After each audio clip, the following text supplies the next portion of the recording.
This is a story of a tailor in Europe about 200 years ago. Not just an ordinary tailor. He was like the best tailor.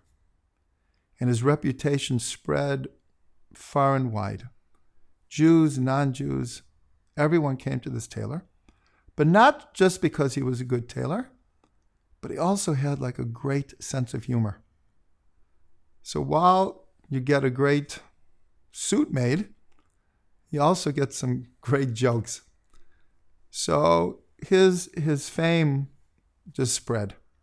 So one time, a non-Jewish nobleman comes to him for the first time and he says, "I hear you're the best tailor."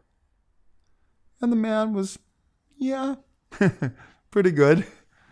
So he said, "I have here some of the most expensive material you can imagine. And I want you to make a suit for me that will be totally unique, like no one else has." So the tailor says, "Leave it to me. Come back in 3 days."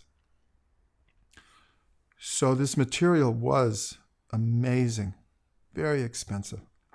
So the tailor really put himself into the suit. And 3 days later, the nobleman comes back, and the tailor with great pride says, "Here, try it on." And he tries it on. And after 1 minute, he like starts scratching and itching. And he like rips off the suit and he says, "What have you done? What have you done with this expensive material?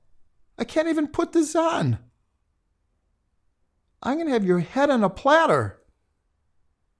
So the tailor just had absolutely no idea what was going on. So he said, I have no idea. So the man says, "I'm giving you 48 hours.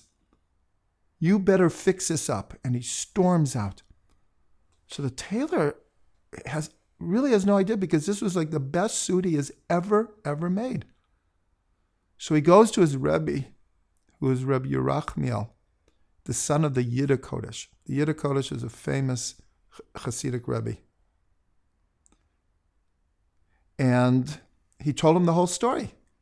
So Rabbi Yerachmiel said to him, "Take the suit apart, stitch by stitch, and when you've taken it all apart, put it back together exactly like you made it the first time."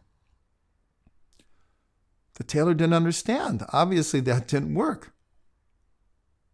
But he wasn't going to question his Rebbe.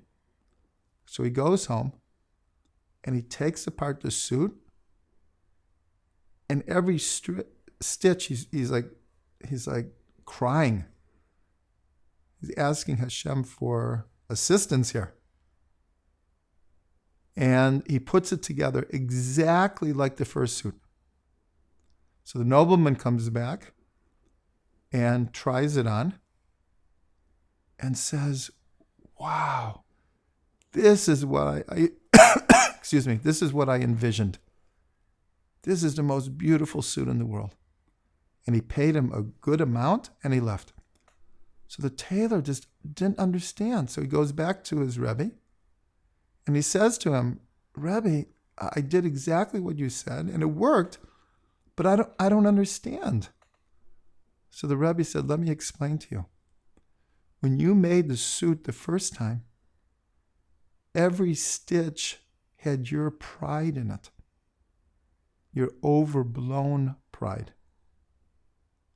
But when you made it the second time, you made it with humbleness.